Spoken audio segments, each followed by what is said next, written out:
Assalamualaikum warahmatullahi wabarakatuh. Kepada yang terhormat Bapak Saiful SPD MPD selaku tutor pembimbing kami dalam pembuatan PTK ini, perkenankanlah saya untuk mempresentasikan PTK pada hari ini. Namun sebelum saya mempresentasikan PTK pada hari ini, izinkan saya memperkenalkan diri dahulu. Nama saya Darmiati, NIM 85884941. Penelitian tindakan kelas yang akan saya presentasikan hari ini saya beri judul Upaya Peningkatan Hasil Belajar Siswa pada Materi Penjumlahan dan Pengurangan Pecahan dengan penyebut berbeda melalui metode PBL atau Problem Based Learning siswa kelas 5 SDN Negeri 1 Sudimoro Harjo, Kecamatan Wilangan, Kabupaten Nganjuk, tahun ajaran 2022-2023. Adapun isi dari proposal ini terdiri dari 3 bab. Yang pertama yaitu bab 1 yang berisi pendahuluan, bab 2 yang berisi kajian teori, dan bab 3 yang berisi metodologi penelitian. Pada bab 1 yaitu bagian latar belakang masalah. Penyelenggaraan pendidikan pada jenjang sekolah dasar ini bertujuan memberi bekal kepada siswa untuk hidup bermasyarakat dan dapat melanjutkan pendidikan ke jenjang yang lebih tinggi. Nah, itulah sebabnya tujuan pembelajaran matematika di sekolah dasar ini dimaksudkan agar siswa tidak hanya terampil menggunakan matematika, tetapi siswa juga dapat bernalar dalam penerapan matematika di tengah-tengah masyarakat. Belajar ini dapat menimbulkan perubahan tingkah laku siswa, dilihat dari aspek kognitif, afektif, dan psikomotorik siswa. Hasil belajar ini juga sering digunakan sebagai ukuran keberhasilan proses belajar siswa untuk melihat sejauh mana siswa menguasai dan menerima pelajaran. Berdasarkan dari observasi peneliti, yaitu diperoleh pada siswa kelas 5 SDN Negeri 1 Sudimoro Harjo Nganjuk. Ini hasil ujian pada materi pelajaran matematika dari 13 siswa. Ternyata hanya 3 siswa yang memperoleh nilai di atas KKM atau kriteria ketuntasan minimal. Nah, kalau dihitung itu untuk presentase klasikalnya itu sekitar 20% dari jumlah seluruh siswa. Sedangkan yang 80% atau 10 siswa itu mendapatkan nilai kurang dari KKM. Nah, berdasarkan nilai yang diperoleh, maka dapat dikatakan bahwa hasil belajar siswa pada kelas 5 ini tergolong rendah. Nah, ini mungkin disebabkan karena guru dalam menyampaikan materi itu banyak menggunakan metode ceramah. Jadi anak-anak hanya dituntut mendengarkan dari penjelasan guru, kemudian guru memberikan contoh dan menyelesaikan soal-soal di papan tulis. Setelah itu, siswa diminta untuk bekerja sendiri tanpa memahami konsep matematika. Akhirnya, ketika guru memberikan soal dengan berbeda, anak-anak merasa kesulitan dalam mengerjakannya. Untuk sumber belajar pun bagi para siswa juga masih belum memadai, yaitu hanya bergantung pada buku LKS saja. Kondisi seperti ini jika berlangsung terus-menerus, maka pembelajaran akan menjadi pasif dan kurang bermakna bagi siswa, terutama tentang pemahaman penjumlahan, pecahan maupun pengurangan pecahan yang diharapkan ini tidak akan tercapai.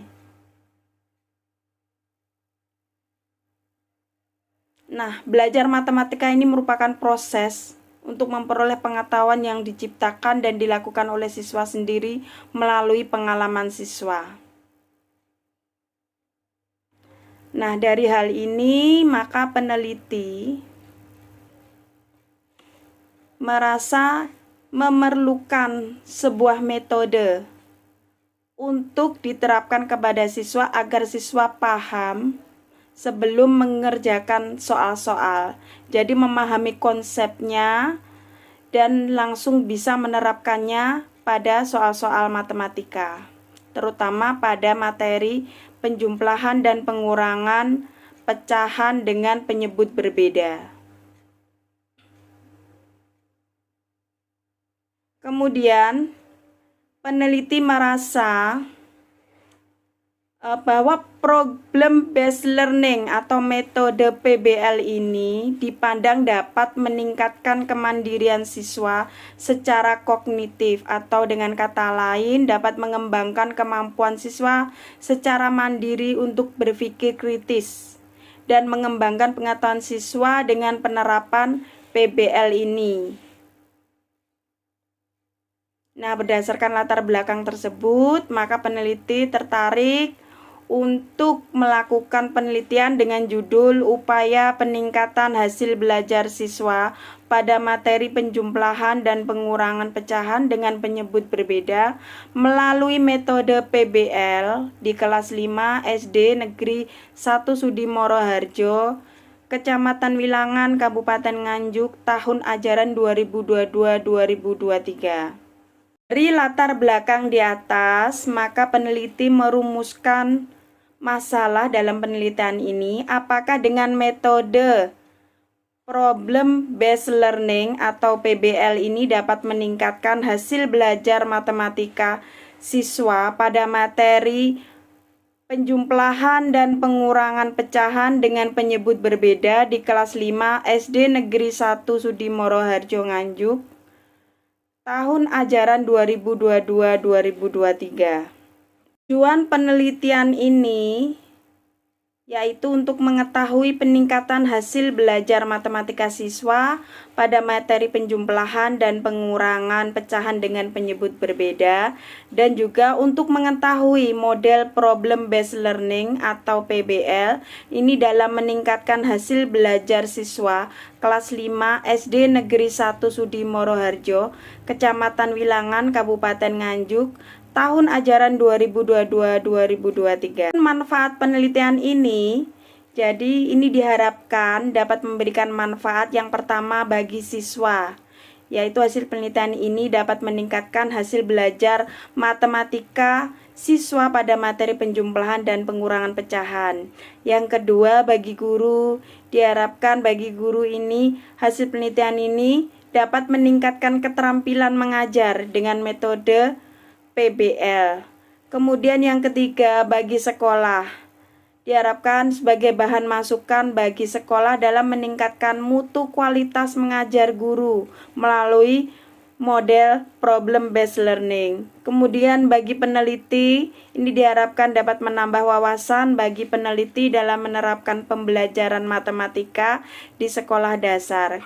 Sedangkan bagi peneliti lanjutan, ini diharapkan bisa sebagai bahan referensi serta menambah pengetahuan untuk melakukan penelitian dengan permasalahan yang relevan. Bab 2 ini yaitu berisi tentang kajian pustaka atau kajian teori. Yang pertama ada hasil belajar matematika. Yang A yaitu tentang pengertian belajar. Pengertian belajar ini merupakan suatu perubahan tingkah laku atau watak seseorang yang bersifat tetap dan terjadi melalui latihan dan pengalaman yang didapat dalam kehidupan sehari-hari. Kemudian yang B, pengertian matematika, bahwa pelajaran matematika ini dapat meningkatkan kemampuan berpikir, logika, dan penalaran peserta didik. Dan matematika juga sebagai ilmu dasar yang perlu dikuasai dengan baik oleh peserta didik, terutama sejak di bangku sekolah dasar. Kemudian yang C ada pengertian hasil belajar. Hasil belajar ini sering digunakan sebagai ukuran dalam mengetahui seberapa jauh peserta didik dalam memahami materi yang sudah diajarkan. Nah, dari hal ini dapat disimpulkan bahwa hasil belajar ini adalah kecakapan nyata yang diperoleh seseorang setelah melalui proses pembelajaran dalam kurun waktu tertentu serta menimbulkan perubahan tingkah laku terhadap peserta didik. D yaitu hasil belajar matematika. Hasil belajar matematika ini adalah kemampuan yang dimiliki seorang siswa setelah melakukan proses pembelajaran dalam mata pelajaran matematika. Nah, ini dapat dilihat melalui nilai yang didapatkan dan kemampuan dalam memecahkan masalah. Kemudian E, kompetensi dan indikator hasil belajar matematika. Nah, untuk kompetensi dan indikator hasil belajar matematika di sini peneliti menggunakan kompetensi dasar yaitu mengenal pecahan sederhana, membandingkan pecahan sederhana, dan memecahkan masalah yang berkaitan dengan pecahan sederhana. Kemudian F, ada faktor-faktor yang mempengaruhi hasil belajar. Ini meliputi dua. Yang pertama yaitu faktor internal. Itu meliputi A, faktor jasmani, yaitu kesehatan, kondisi fisik peserta didik.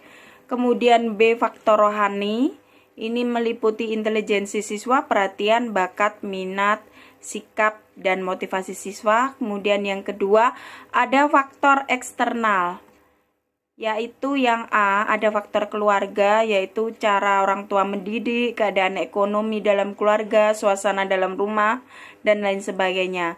Kemudian yang B, ada faktor sekolah, meliputi metode dalam mengajar di sekolah, kurikulum yang berlaku, dan lain sebagainya.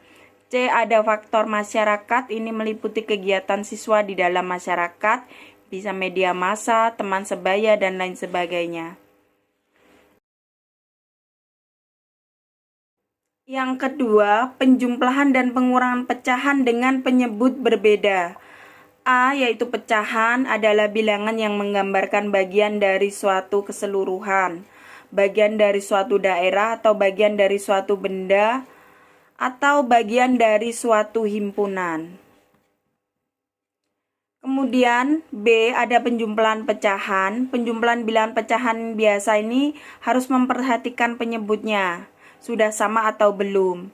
Jika sudah berpenyebut sama, maka penjumlahan dapat dilakukan dengan cara menambahkan pembilangnya, dan penyebut tidak perlu ditambahkan. Akan tetapi jika penyebut ini berbeda, maka dapat dilakukan dengan cara menyamakan dahulu penyebutnya, kemudian baru menjumlahkan pembilangnya, sedangkan untuk penyebutnya tidak perlu dijumlahkan jika sudah sama. Kemudian yang C, ada pengurangan pecahan. Untuk mengerjakan pengurangan pecahan ini sama seperti dengan penjumlahan. Hanya saja kalau misalnya dia sudah sama penyebutnya, tinggal kita kurangi saja pembilangnya. Kalau dia berbeda penyebutnya, sama dengan penjumlahan tadi, harus disamakan dahulu, baru kemudian pembilangnya bisa dikurangkan. Kemudian 3, ada model problem based learning atau PBL. Yang pertama, pengertian model PBL atau Problem Based Learning. Nah, pengertian ini menurut Ermanelis yaitu suatu model pembelajaran yang menggunakan suatu masalah di dunia nyata sebagai suatu konteks bagi peserta didik dalam belajar tentang bagaimana cara berpikir kritis dan keterampilan pemecahan masalah, serta untuk memperoleh pengetahuan dan konsep yang penting dari materi tersebut. Yang kedua, ada kelebihan dan kekurangan model PBL. Yang A, kelebihannya 1. Meningkatkan kemampuan pemecahan masalah. Yang kedua, meningkatkan kemampuan kolaboratif. Yang ketiga, meningkatkan keterampilan mengelola sumber. Kemudian untuk kekurangannya, model problem based learning ini dianggap hal yang baru di dunia pendidikan. Jadi belum familiar terutama di negara kita di Indonesia ini. Jadi perlu adanya pelatihan sebelum pelaksanaannya. Jadi untuk membiasakan guru supaya bisa menguasai model problem based learning ini dan menerapkannya dalam pembelajaran sehari-hari. Kemudian C ada langkah-langkah problem based learning. Menurut Sugianto, di sini ada 5 tahapan. Yang pertama memberikan orientasi tentang permasalahannya kepada siswa. Yang kedua mengorganisasikan siswa untuk meneliti. Yang ketiga membantu investigasi mandiri dan kelompok. Keempat mengembangkan dan mempresentasikan hasil. Kelima menganalisis dan mengevaluasi proses mengatasi masalah. Nah, dari sini bisa disimpulkan bahwa untuk problem based learning ini ada 5 langkah, yaitu orientasi masalah, kemudian organisasi belajar, kemudian ada penyelidikan, kemudian pengembangan dan penyajian hasil, yang terakhir ada analisis dan evaluasi. Yang keempat, pengaruh pembelajaran berbasis masalah atau PBL terhadap hasil belajar, penjumlahan dan pengurangan pecahan dengan penyebut berbeda. Dalam mengerjakan penjumlahan dan pengurangan pecahan biasa ini, kebanyakan siswa ini keliru di dalam menjumlahkan pembilang dan penyebut. Sedangkan dalam penjumlahan dan pengurangan biasa, para siswa sulit menentukan penjumlahan dan pengurangan yang berpenyebut tidak sama. Adapun upaya yang dilakukan guru untuk meningkatkan keterampilan menghitung penjumlahan dan pengurangan pecahan biasa ini, guru melakukan berbagai upaya. Yang pertama bisa dengan memperbaiki metode pembelajaran, kemudian menggunakan media yang menarik, bekerja sama dengan orang tua dan mendorong siswa untuk belajar di rumah. Nah, dengan penggunaan metode problem based learning ini, diharapkan siswa mampu terlibat langsung dan aktif dalam proses pembelajaran. Kemudian memudahkan guru dalam menyampaikan materi yang berkaitan dengan pecahan sederhana dan membantu siswa dalam memahami materi dengan lebih mudah. Selain itu, siswa nanti bisa berperan aktif dan mencoba sendiri bersama dengan kelompoknya.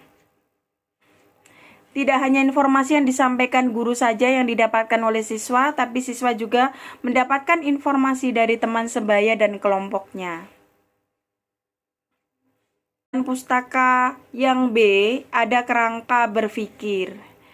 Nah, kerangka berpikir di sini yang pertama ada hasil belajar siswa yang rendah. Nah, ini disebabkan karena guru masih menggunakan metode ceramah dan belum menggunakan metode yang sesuai dengan materi pembelajaran matematika. Penyebab kedua, siswa pasif atau belum tertarik dengan mata pelajaran matematika dan juga cenderung bosan sehingga hasil belajar matematika ini juga tergolong rendah.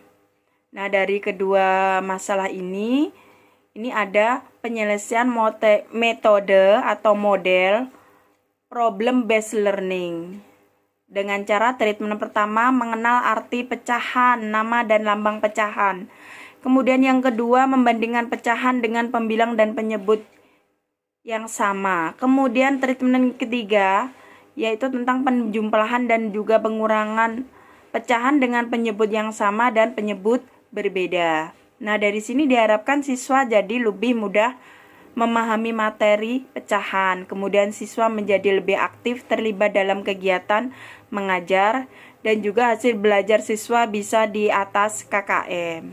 Sehingga hasil belajar siswa nanti bisa meningkat. Kemudian C, berdasarkan itu tadi, maka peneliti merumuskan hipotesis penelitian yaitu metode PBL atau problem based learning ini meningkatkan hasil belajar siswa pada materi penjumlahan dan pengurangan pecahan dengan penyebut berbeda. Selanjutnya memasuki bab 3 yaitu metodologi penelitian.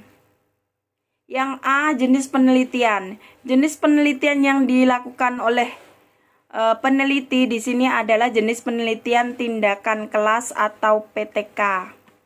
Alasan penulis menggunakan PTK ini karena metode PTK ini dilakukan secara kolaborasi antara guru, peneliti, dan juga siswa guna mengadakan perubahan atau perbaikan dan peningkatan pada proses pembelajaran. Kemudian B. Ada tempat dan waktu penelitian. Lokasi penelitian ini nanti akan diadakan di SD Negeri 1 Sudimoro Harjo, Kecamatan Wilangan, Kabupaten Nganjuk. Kemudian untuk waktu penelitiannya ini dilaksanakan pada awal bulan Oktober tahun 2022. Subjek dari penelitian ini yang C yaitu adalah siswa kelas 5 SD Negeri 1 Sudimoro Harjo, Kecamatan Wilangan, Kabupaten Nganjuk yang berjumlah 13 siswa, terdiri dari 7 siswa laki-laki dan juga 6 siswa perempuan. Tahap rancangan penelitian ini meliputi A. Tahap perencanaan. Pada tahap ini pelaksanaan pembelajaran direncanakan dengan menggunakan model pembelajaran PBL beserta langkah-langkah dalam PBL. Kemudian yang B ada tahap pelaksanaan. Pada saat proses pelaksanaan tindakan ini nanti peneliti sebagai observer memantau langsung cara guru menerapkan model problem based learning. Kemudian yang C ada tahap pengamatan. Pengamatan ini dilakukan peneliti dengan bantuan guru kelas untuk mengamati proses pembelajaran yang berlangsung. Kemudian D ada tahap refleksi. Pada tahap ini data yang diperoleh melalui hasil observasi dikumpulkan, dianalisa guna mengetahui seberapa jauh tindakan telah membawa perubahan dan bagaimana nilai perubahan yang terjadi. Ini bisa dilihat untuk skema dari penelitian tindakan kelas, yaitu meliputi observasi pendahuluan, yaitu yang pertama ada wawancara dengan guru dan siswa, kemudian observasi pembelajaran siswa. Setelah itu menganalisis penyebab masalah melalui siklus 1 dulu. Siklus 1 ini ada tahap persiapan yaitu menyusun RPP, kemudian tahap pelaksanaan melalui proses pembelajaran dengan menggunakan metode PBL. Kemudian tahap analisis dan evaluasi yaitu pengamatan aktivitas belajar siswa dan wawancara. Kemudian analisis hasil aktivitas belajar siswa dan wawancara juga. Kemudian yang terakhir ada tahap refleksi. Ini analisis kekurangan yang ada pada siklus 1. Pengecekan kriteria keberhasilan. Nah, kemudian kita lihat apakah target tercapai atau tidak. Jika misalnya sudah tercapai, maka bisa langsung ke tahap pembuatan laporan penelitian. Tapi jika tidak tercapai, maka bisa melanjutkan ke tahap 2. Tahap 2 atau siklus 2. Siklus 2 ini untuk tahap-tahapnya sama seperti siklus 1. Sama seperti siklus 1, kemudian dilihat lagi. Nah, jika dia sudah tercapai maka bisa langsung masuk ke tahap pembuatan laporan penelitian. Tapi jika tidak tercapai maka kita bisa melaksanakan lagi siklus yang ketiga. Demikian seterusnya. Kemudian yang E, ada teknik pengumpulan data. Teknik pengumpulan data ini dengan mengamati setiap aktivitas siswa pada saat pembelajaran dengan menggunakan metode PBL. Situasi atau kejadian yang berkaitan dengan tindakan penelitian yang dilakukan berdasarkan lembar observasi pengamatan terhadap kegiatan siswa selama pembelajaran. Bisa catatan lapangan dan hasil tes matematika dalam konsep operasi pecahan di setiap akhir siklus. Kemudian yang F ada teknik analisis data, yaitu menganalisis data hasil observasi terhadap pelaksanaan tindakan setiap siklus dengan analisis deskriptif, yaitu analisis yang hanya menggunakan paparan sederhana.